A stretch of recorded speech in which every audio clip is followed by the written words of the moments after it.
hablar del rescate. Sánchez, bueno, espero que hayan salido a la calle a aplaudir a Pedro Sánchez como aplaudían a los sanitarios en su momento. Sánchez ha conseguido 140.000 millones de Europa.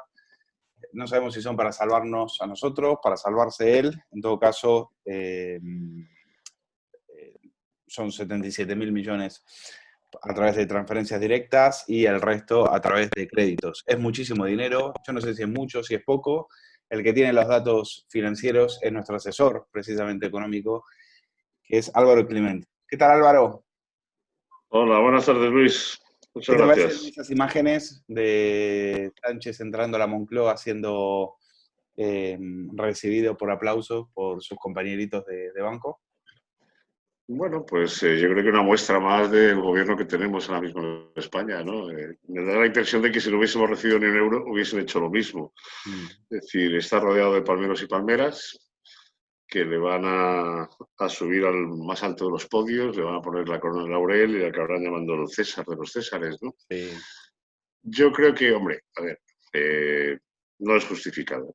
Sinceramente, nos lo podrán vender, aquí en este país se lo comprarán los suyos y alguno más, pero no es justificado. Es decir, no tienen nada que celebrar, de hecho. Es decir, de dos personas que había en esa recepción, como son Pablo Iglesias e Irene Montero, más que celebrar, yo creo que van a tener mucho que llorar, porque evidentemente lo que se ha aprobado en Europa, ahora lo discutiremos y lo analizaremos en detalle, es precisamente un dique de contención a toda la parte comunista del gobierno que tenemos ahora mismo. Es decir, todas las contrarreformas que de alguna manera querían imponer se van a ir al traste. O se salta la legalidad, se salta el semestre europeo, se saltan las recomendaciones del Consejo Europeo y hacen lo que quieran, pero me da la impresión de que esto es un varapalo muy gordo para el gobierno en particular y sobre todo para la parte de Unidas Podemos.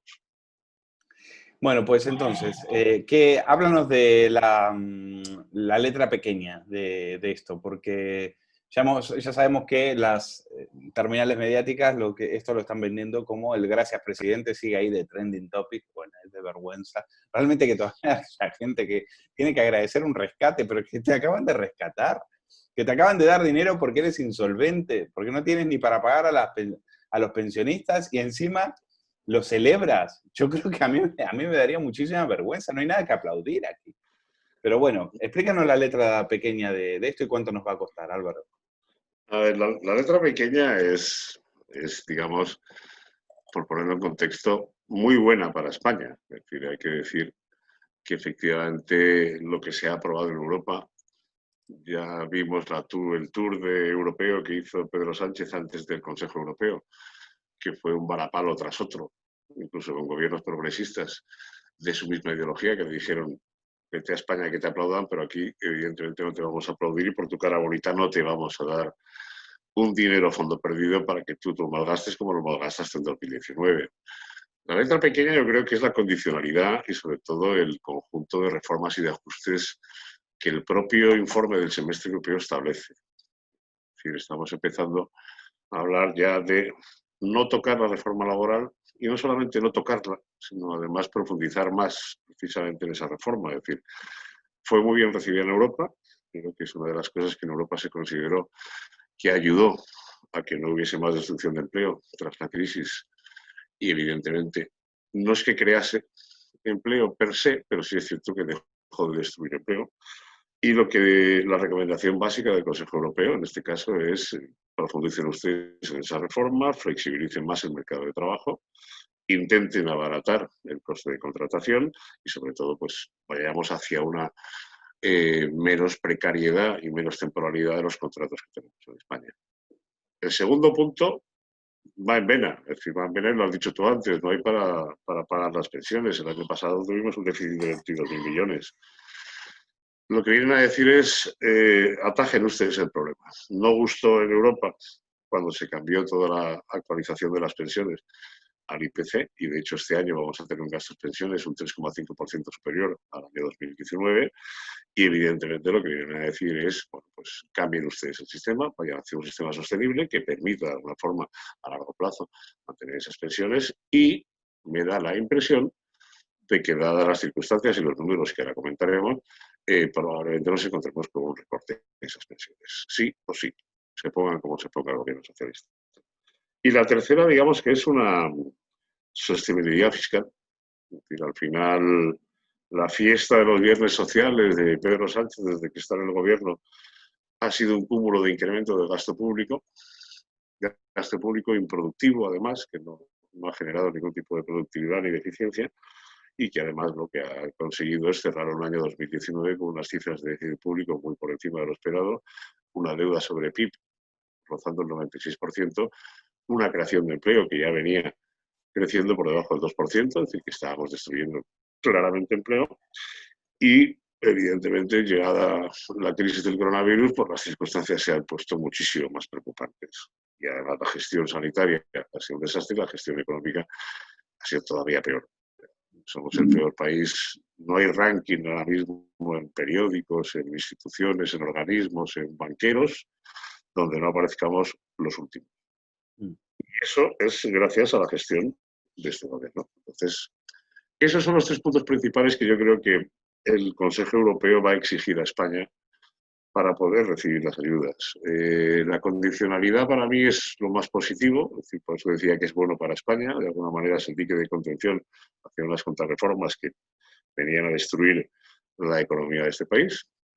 Y eso espero que los mecanismos de supervisión que se establezcan precisamente para poder controlar que esas ayudas que se van a pedir en base a proyectos concretos, porque van a pedir una exhaustividad en los proyectos que se presenten para recibir las ayudas, sean efectivas y que evidentemente, aunque se diga que no hay un veto, claro que hay un veto. Es decir, en el momento que un Estado considere que las ayudas que se están dando a un país no se están yendo donde tienen que ir, puede ir directamente al comisario de la Comunidad Económica de la Comisión Europea, presentar una queja directamente, se puede en un momento analizar, se eleva al Consejo Europeo y directamente se podrían paralizar efectivamente esas ayudas, con lo cual, claro que hay un veto, que no es un veto de facto, pero digamos que es un veto que está a disposición de que el Consejo Europeo, por mayoría cualificada, no por unanimidad, como pedía el señor Sánchez, cuando fue a Europa a decir, dénmelo todo por mi cara bonita, y además es que incluso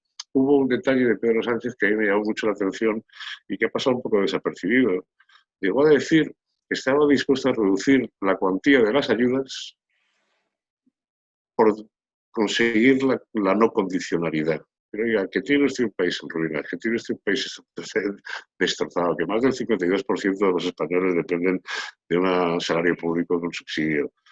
Eso no se puede hacer, eso es inmoral. Es inmoral primero porque un gobierno en la situación actual tiene que estar absolutamente abierto a aceptar cualquier tipo de reforma, cualquier tipo de ajuste que sea necesario, sin ningún tipo de condición, directamente. Es decir, hay que hacerlo.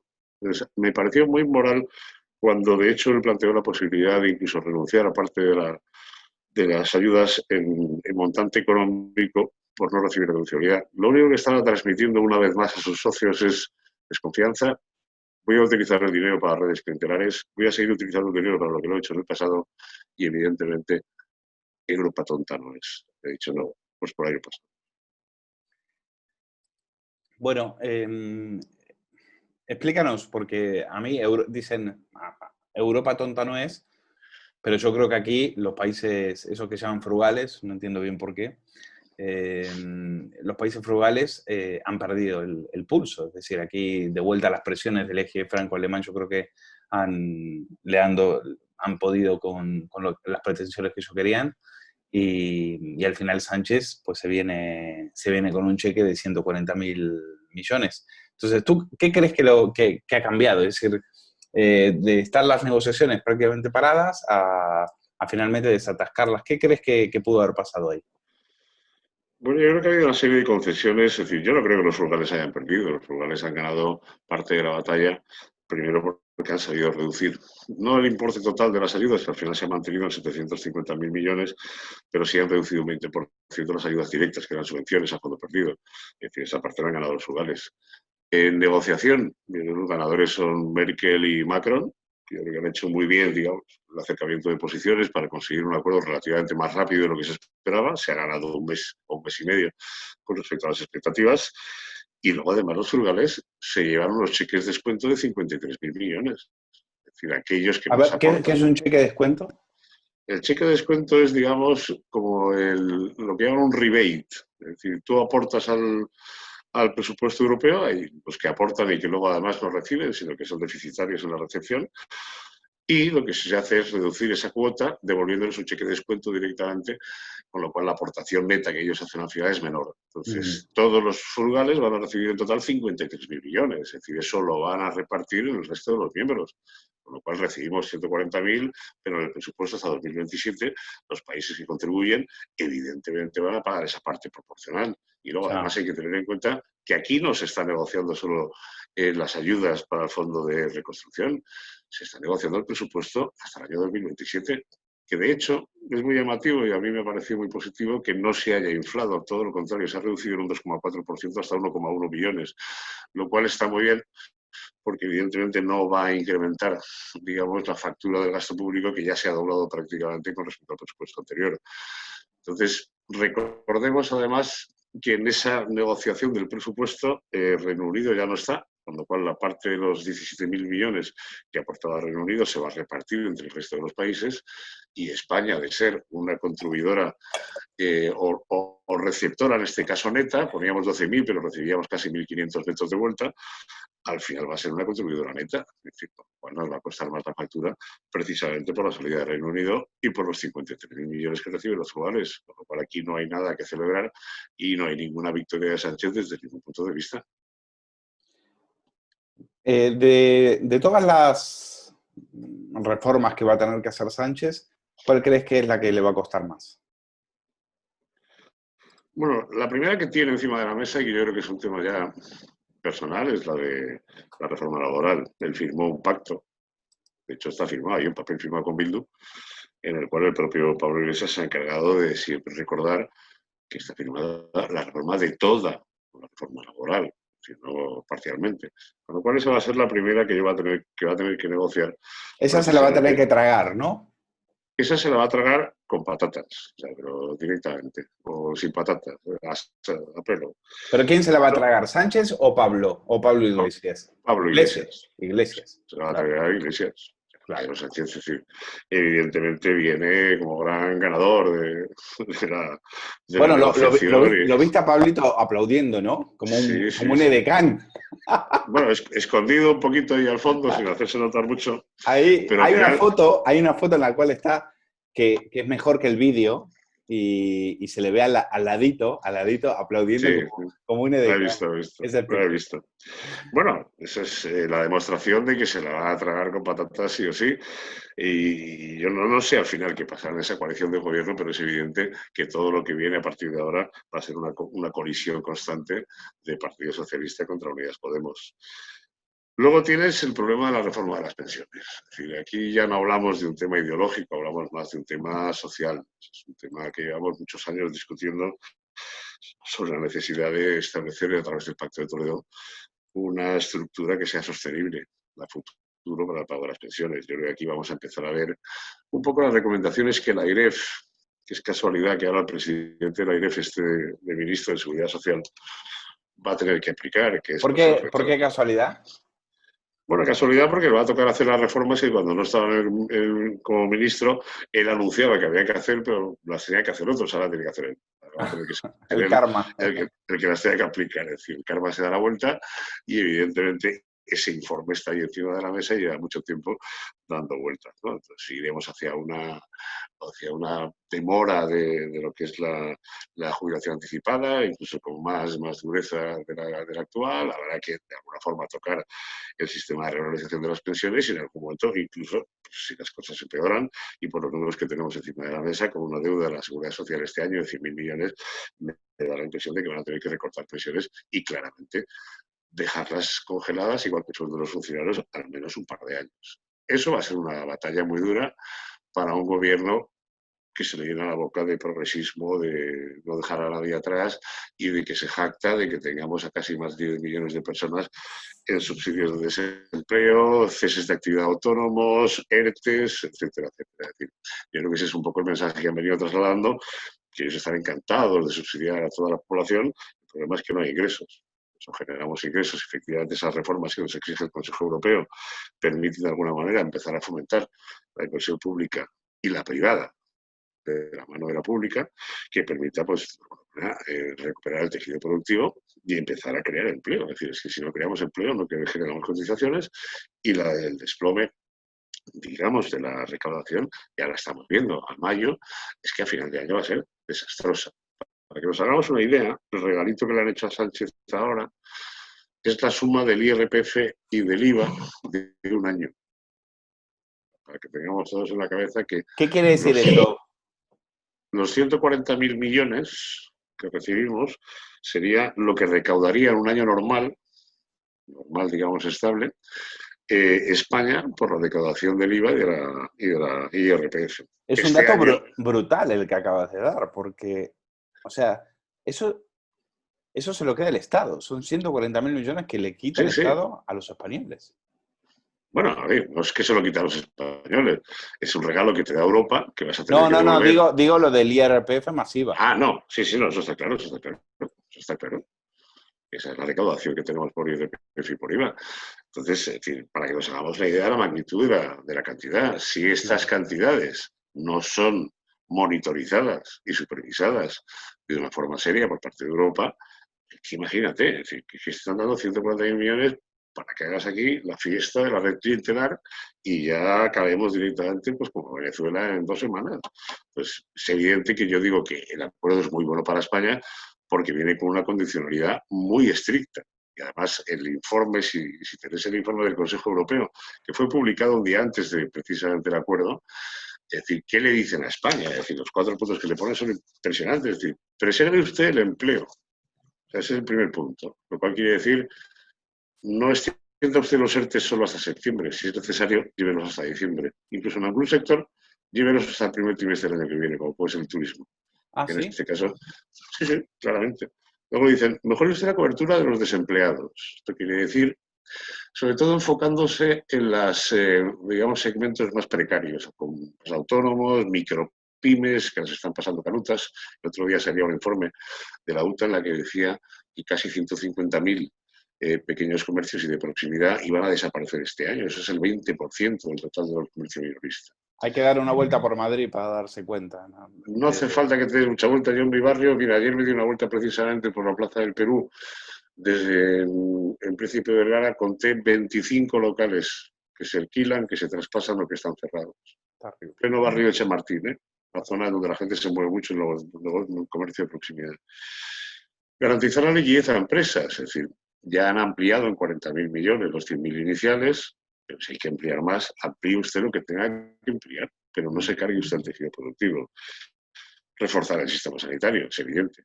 No podemos estar pendientes de un rebrote y que venga una segunda pandemia o una segunda ola y no estemos preparados para hacerlo. Y no lo estamos haciendo. Con gente que hablo de sanitarios en hospitales, como puede ser La Paz o alguno más, no se están haciendo precisamente compras para poder tener esa reserva necesaria y que nuestros sanitarios vuelvan a estar preparados ante una segunda ola. No se está haciendo. Luego, claro, es que están esperando a que Fernando Simón vuelva de Portugal. Bueno, sí, efectivamente. No sé si se lo comerá un tiburón o no, pero de momento, los tiburones nos echaron a nosotros. Bueno, a mí una de las cosas que más me cabrea del tema de Fernando Simón ya no es el hecho de que se marche a descansar, que me parece muy bien que descansen, todos tenemos derecho a descansar. Es que si tú estás diciendo que hay que fomentar el turismo doméstico, y precisamente en España los hoteles están como están y el turismo va a perder 70.000 millones. De momento 70.000 millones estimados con la campaña de verano, más lo que ya han perdido en abril y mayo, que se vaya un tío a hacer surf a Portugal, que es el responsable precisamente de la pandemia, bueno, me parece una vergüenza y una indecencia. Lo que pasa es que ahí están las mejores olas, claro. Bueno, y le conocen menos. Probablemente a una playa española no hubiese llegado al agua. Ese es el problema, que lo hubiesen reconocido y no hubiese llegado al agua. Y luego lo último que pone el informe del Consejo Europeo es garantizar la sostenibilidad de deuda y fomentar la inversión. Es decir, estos puntos los ha aceptado España. Este es el compromiso que tiene España encima de la mesa.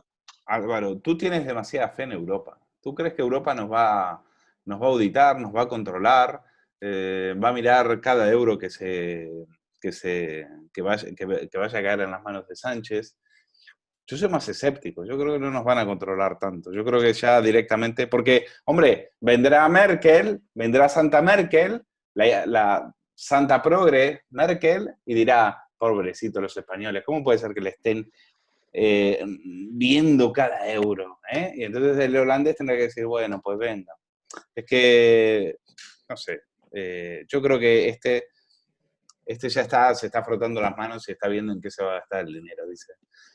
Para mí lo que han hecho, esto no se han dado cuenta de que están financiando una dictadura bolivariana en Europa. Bueno, yo creo que sí se han dado cuenta. Lo que pasa es que también los mecanismos europeos son como son y incluso tú tienes los informes de la Comisión y del Consejo Europeo y son todos de puntillas, sin molestar a nadie. Las palabras son todas como muy livianas. O sea, no te dice, coño, reforme usted las pensiones. No, no te lo dice así. Te lo dice, no sé, con una ola surfeando, ¿no? Como Fernando Simón. Entonces, claro, es decir, ante esa, digamos, situación de buenismo, pues que ya vivimos en todo el mundo, es decir, yo sigo pensando y quiero pensar que hay una cosa fundamental. Es decir, los países europeos en este momento, especialmente Alemania, y tú has mencionado a Merkel, son exportadores natos. Es decir, si en España nos recuperamos la economía, va a comprar Mercedes quien yo te diga. Entonces, me da la impresión de que los intereses, digamos, creados entre todos los países van a ayudar a que esa supervisión se haga. Dicho eso, que dejen una manga ancha, porque yo estoy convencido de que Pedro Sánchez y Pablo Iglesias están ahora mismo sentados viendo cómo se saltan todo esto para ver cómo utilizar los 140.000 millones, no tengo ninguna duda. Es decir, salía hoy Pere Aragonés, que es que yo me he quedado, casi me caigo por la silla, diciendo que Cataluña tenía ya 30 proyectos de no sé qué y que necesitaban 30.000 millones de ese fondo. 30.000 millones. O sea, que casualmente lo que le llevan exigiendo al gobierno que necesitan para cubrir la quiebra que tienen en Cataluña. Claro, si empezamos así, es decir, Hombre, evidentemente... las embajadas como hay que pagarlas, ¿eh? Las Ya, pero embajadas vamos hay a que ver. pagarlas. La TV3 Pero, hay que pagarla, sí, claro, Álvaro. claro. Un poco de sensibilidad. Y la Euskal Televista y la otra y la cosa ya. Qué poca sensibilidad No, a con el ver, separatismo. una cosa que a mí me hace mucha gracia y que me parece muy divertido verlo, porque esto ya es de ponerse la montera y torear, es cómo va a ser capaz Pedro Sánchez de satisfacer a todos los que tienen al mismo alrededor. Oh, Independentistas, comunidades autónomas, a los que están en los ERES, a los que están en los ERTE, a, a las comunidades autónomas que les ha prometido 16.000 millones de fondo, a Europa. Alguno tiene que dejar en el camino. Va a ser imposible porque esto va a ser un equilibrio permanente, va a ser un equilibrista para intentar contentar a todo el mundo. sin A duda. una bomba le va a explotar por el camino. Oh, Eso es madre mía. evidente. Y además recordemos que tenemos, por volver a poner números encima de la mesa, que a mí me encantan los números, es decir, solamente de deuda de aquí a final de año tenemos que amortizar 88.000 millones, Exacto. por poner un dato. De los ERTES llevamos 42.000 ya gastados, con la extensión hasta septiembre. Si se extienden hasta diciembre van a ser 65.000, por ejemplo. De déficit público, solamente en el año 2020 vamos a tener 173.000 millones, cifra del BBVA actualizada esta semana. Pero es que el año que viene vamos a tener más de 100.000. Si hemos recibido a fondo perdido 77.200 para 4 años, en 4 años España va a generar un déficit que esos 77.000 no cubren ni el 20%, solo en déficit público. Y a la deuda, en mayo ya vimos que se fue al 109%, si coges el dato de PIB ajustado. Exacto. Esto ya no es una cuestión de ideología y de me paso todo por el forro y me voy a Portugal a surfear y aquí no pasa nada. No, no, no, no. Aquí estamos hablando ya de unas cantidades que evidentemente los 140.000 ayudan, porque es una ayuda importante, pero que no cubren nuestras necesidades en los próximos 2 años ni por el forro. España va a necesitar transmitir confianza, financiación que vamos a necesitar de fuera. Las emisiones del Tesoro este año son de 300.000 millones, llevamos ya una parte importante hecha, pero nos queda todavía mucho por recorrer. Hoy las bolsas han recuperado, los primas de riesgo están en mínimos, los bonos están en mínimos, pero cuidado, que la vuelta en septiembre va a ser un drama. Un auténtico drama. O sea, que no levanten tantas campanas al vuelo y yo prefiero confiar en Europa a confiar precisamente en este gobierno. ¿Cuál sería tu titular si tuvieras un titular? ¿Cómo lo dejarías? ¿La ayuda a quién salva la ayuda europea? Yo diría un titular que hay muchos, pero son un poco capciosos. Yo te diría España rescatada. Mm. Ya esto es un rescate. No, no habrá troika, no tendremos hombres de negro, no habrá ¿Un rescate sin hombres de negro? Un rescate sin hombres de negro, sí, sin la troika. Perfecto. Pero esto es un rescate. Perfecto. ¿No dijo Pedro Sánchez en el Parlamento a Rajoy que rescue en inglés es rescate? Ah, no me acordaba. Bueno, pues esto es lo mismo. Claro. Exactamente lo mismo. Claro, el que sabe inglés. Efectivamente. Claro, Efectivamente. seguro. Bueno, pues rescue me. Rescue, sí. Rescue me. Pues nada, Álvaro Clement, asesor financiero, gracias por estar Muchas con nosotros. gracias a ti, Luis. Que tengas una buena tarde.